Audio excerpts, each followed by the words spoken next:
बहुत समय पहले की बात है। एक बंजारन गांव के बाहर अपनी सखियों के साथ कुएं पर पानी भर रही थी। तेज धूप थी, गर्म हवाएं चल रही थीं। तभी वहां से घोड़े पर सवार एक अमीर बंजारा गुजरा। लंबे सफर से थका हुआ था और प्यास से बेहाल। जैसे ही उसकी नजर कुएं पर पानी भरती उन लड़कियों पर पड़ी, उसने अपने घोड़े की लगाम खींची और वहीं रुक गया। उसने उस बंजारन से पानी मांगा। बंजारन ने बिना उसकी तरफ देखे चुपचाप बाल्टी से पानी निकाला और बड़े आदर और शर्म के साथ उसे पानी पिला दिया। उसकी नजरें झुकी हुई थीं, चेहरे पर सादगी और व्यवहार इतना मर्यादित कि बंजारा उसे देखता ही रह गया। वो सोचने लगा, इतनी खूबसूरत फिर भी जरा सा घमंड नहीं। ऐसी लड़की अगर मेरी पत्नी बन जाए तो जीवन सफल हो जाए। पानी पीने के बाद भी उसका मन वहीं अटका रहा और जब वो लड़कियां घर लौटने लगीं तो बंजारा धीरे धीरे उनके पीछे पीछे चल पड़ा। थोड़ी देर में वो लड़की एक साधारण से घर में चली गई। बंजारा भी वहीं रुका, घोड़े से उतरा और दरवाजे पर आवाज लगाई। कुछ ही पल में एक अधेड़ उम्र का आदमी बाहर आया।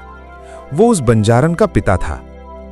बंजारे ने बहाना बनाया, मुझे बहुत प्यास लगी है, थोड़ा पानी मिल जाए तो बड़ी कृपा होगी।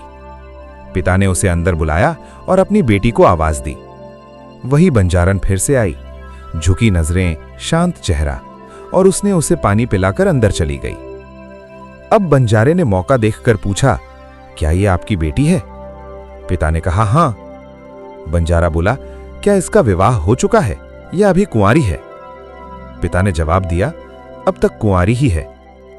यह सुनकर बंजारे के दिल में खुशी की लहर दौड़ गई, लेकिन उसने खुद को संभालते हुए पूछा, आपने अभी तक इसका विवाह क्यों नहीं किया?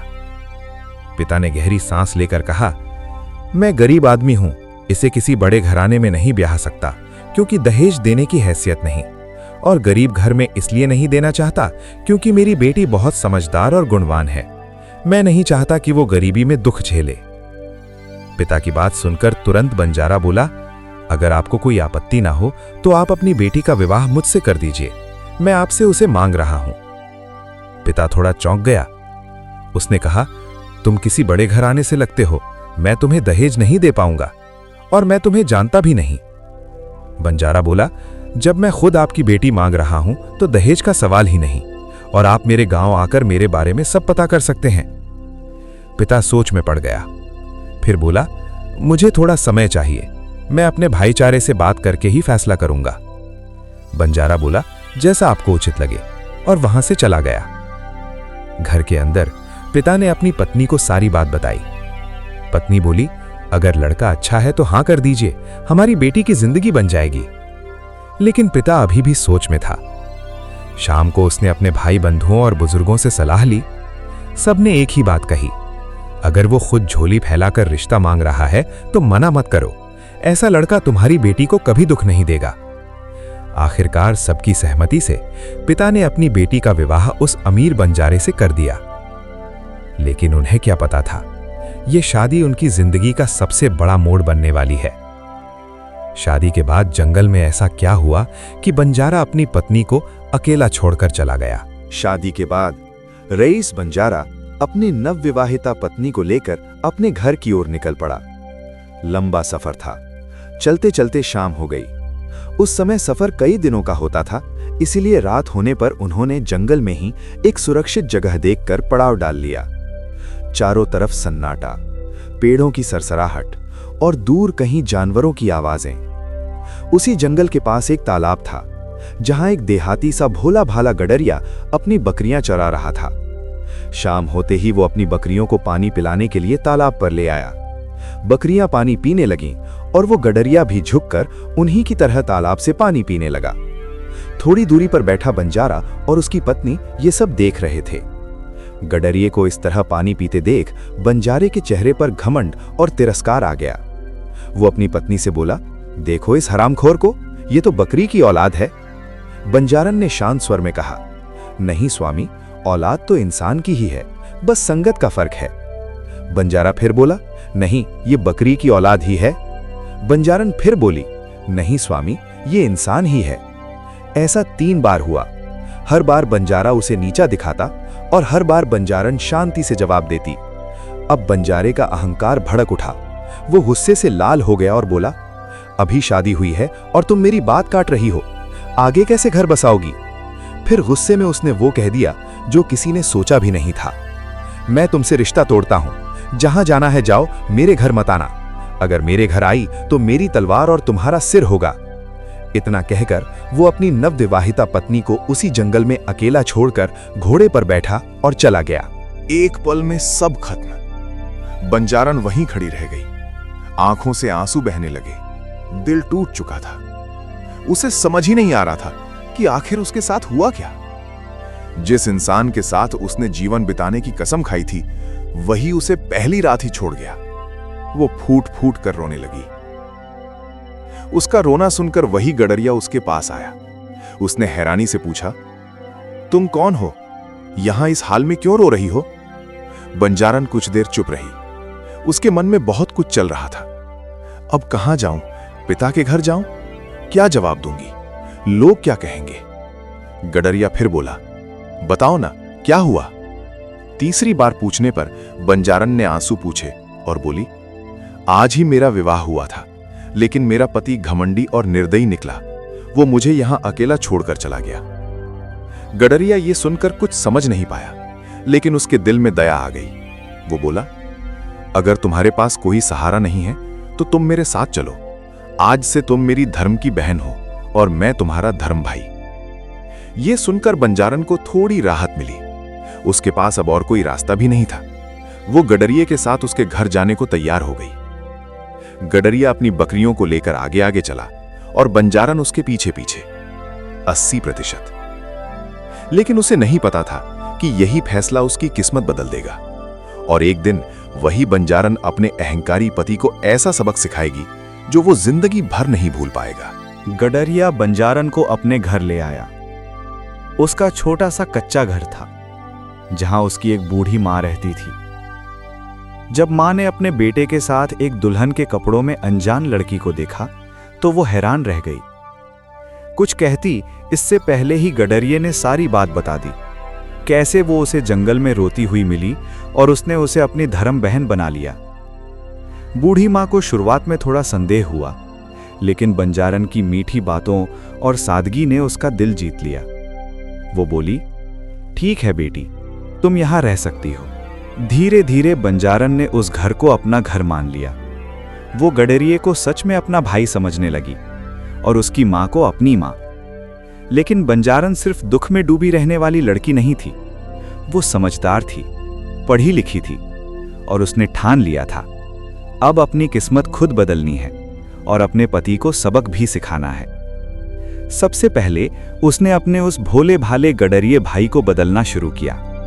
उसे सही तरीके से बात करना सिखाया, चलना फिरना, उठना बैठना, दुनियादारी की समझ दी। कुछ ही महीनों में वो सीधा साधा गडरिया अब समझदार और आत्मविश्वासी इंसान बन चुका था। फिर एक दिन बंजारन बोली, भाई अब तुम अपनी सारी बकरियां बेच दो। गडरिया बिना सवाल किए मान गया। बकरियां बेचकर जो पैसा मिला उससे बंजारन ने एक अच्छा सा घर बनवाया और सबसे खास एक शानदार ऊंचे नस्ल का घोड़ा खरीदा। अब उसने भाई से कहा, तुम घुड़सवारी सीखो। गडरिया रोज मेहनत करने लगा। कुछ ही महीनों में वो घुड़सवारी में माहिर हो गया।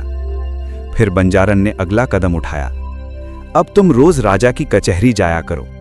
वहां जो भी बातें हों ध्यान से सुनना और आकर मुझे बताना। गडरिया रोज दरबार जाने लगा और हर छोटी बड़ी बात अपनी बहन को बताने लगा। एक दिन उसने आकर बताया, बहन, कल राजा ने घोड़ों की दौड़ का ऐलान किया है। जो जीतेगा उसे बड़ा इनाम मिलेगा। यह सुनकर बंजारन के चेहरे पर हल्की मुस्कान आई। वो बोली, बहुत अच्छा, तुम भी हिस्सा लो। अगले दिन जाने से पहले बंजारन ने घोड़े की काठी में खाना और पानी बांध दिया और एक खास बात कही, सुनो भाई, तुम्हारा घोड़ा सबसे तेज है, तुम आसानी से जीत सकते हो, लेकिन ध्यान रखना तुम्हें जीतना नहीं है, राजा के घोड़े के पीछे पीछे ही रहना है और जो कुछ भी हो आकर मुझे बताना। गडरिया बोला, ठीक है बहना। दौड़ शुरू हुई। शुरुआत में कई घोड़े आगे थे, लेकिन धीरे धीरे गडरिया सबको पीछे छोड़ता गया और कुछ ही समय में वो राजा के बिल्कुल पीछे पहुंच गया। वो चाहता तो आसानी से आगे निकल सकता था, लेकिन उसने अपनी बहन की बात मानी और राजा के पीछे पीछे चलता रहा। दौड़ते दौड़ते राजा बाकी सबको पीछे छोड़ बहुत दूर निकल आया। उसे खुद पता नहीं चला कि वो कितना आगे आ चुका है। काफी देर बाद थककर राजा एक पेड़ के नीचे रुक गया। वो बुरी तरह हाँफ रहा था, प्यास से बेहाल। पानी, पानी। तभी गडरिया उसके पास पहुंचा। उसे अपनी बहन की दी हुई पानी की सुराही याद आई। उसने तुरंत पानी निकालकर राजा को पिला दिया। राजा ने पानी पिया और जैसे उसके प्राण वापस आ गए। थोड़ी देर बाद राजा बोला, मुझे बहुत भूख लगी है। गडरिया तुरंत खाना भी ले आया। राजा ने पेट भर के खाना खाया और अब वो पूरी तरह संभल चुका था। अब उसने गौर से उस गडरिये को देखा और बोला, आज तुमने मेरी जान बचाई है, मैं तुम्हारा एहसान कभी नहीं भूलूंगा। यहीं से कहानी पलटने वाली थी। कैसे एक साधारण गडरिया बनता है राजा का सेनापति और फिर राजा का दामाद। राजा ने पानी और भोजन करने के बाद गडरिये की तरफ देखा। उसकी आंखों में कृतज्ञता साफ छलक रही थी। वो बोला, आज तुमने मेरी जान बचाई है, अगर तुम नहीं होते तो शायद मैं जीवित नहीं बचता। फिर उसने पूछा, मैंने तुम्हें पहले कभी नहीं देखा, तुम कौन हो? गडरिया बोला, महाराज, मैं कई दिनों से आपकी कचहरी में आ रहा हूं, शायद आपका ध्यान नहीं गया। राजा मुस्कुराया और बोला, खैर, अब ध्यान गया है और मैं तुम्हारा एहसान कभी नहीं भूलूंगा। तभी पीछे से कुछ सैनिक और घुड़सवार भी वहां पहुंच गए। राजा ने उनसे पूछा, अगर कोई किसी की जान बचाए तो उसे क्या इनाम देना चाहिए? सैनिक चुप रहे। तब राजा ने खुद ही घोषणा कर दी, आज से ये युवक मेरी पूरी सेना का सेनापति होगा। ये सुनकर सभी सैनिक हैरान रह गए। उनके चेहरे पर नाराजगी साफ दिख रही थी। एक साधारण गडरिया हमारा सेनापति? लेकिन कोई भी राजा के सामने बोल नहीं सका। राजा महल लौट गया और गडरिया भी अपने घर आया। उसने सारी बात अपनी बहन यानी बंजारन को बताई। ये सुनकर बंजारन के चेहरे पर सुकून और हल्की मुस्कान आ गई, जैसे सब कुछ उसी के हिसाब से हो रहा हो। वो बोली, अच्छा, अब एक काम करो, इस घोड़े को ऐसे ही रहने दो, अभी इसकी देखभाल मत करना। गडरिया बिना सवाल किए मान गया। उधर महल में राजा अभी भी उस गडरिये के एहसान के बारे में सोच रहा था। वो अपनी रानी के पास गया और बोला, अगर कोई अनजान व्यक्ति किसी की जान बचाए तो उसे क्या इनाम देना चाहिए? रानी ने पूछा, क्या हुआ, साफ साफ बताइए। तब राजा ने पूरी घटना बता दी। रानी कुछ देर सोचकर बोली, महाराज, अगर ऐसा है तो आपको अपनी बेटी का विवाह उसी युवक से कर देना चाहिए। वो गुणवान भी है और भाग्यशाली भी। राजा को ये बात पसंद आई, क्योंकि उसके मन में भी यही विचार चल रहा था। उसने तुरंत सैनिकों को आदेश दिया, उस युवक को ढूंढकर मेरे सामने पेश करो। सैनिक खोजते खोजते गडरिये के घर पहुंचे।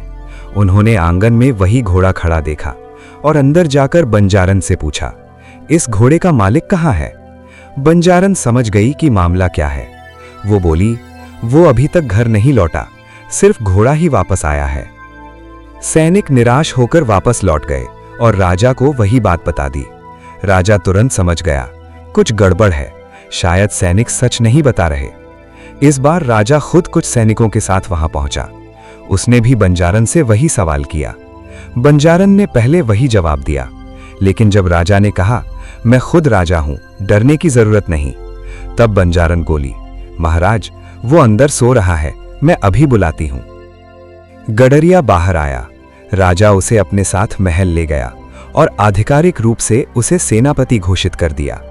फिर राजा बोला, अगर तुम्हें मंजूर हो तो मैं अपनी बेटी का विवाह भी तुमसे करना चाहता हूं। गडरिया एक पल के लिए चौंक गया, लेकिन तुरंत बोला, महाराज, इसका फैसला मैं अपनी बहन से पूछकर ही लूंगा।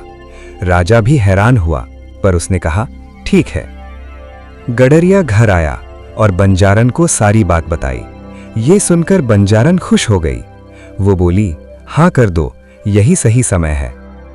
कुछ ही दिनों में राजा की बेटी का विवाह गडरिये के साथ हो गया। राजा ने अपनी बेटी को बहुत सारा धन दिया और साथ ही आधा राज्य भी दे दिया।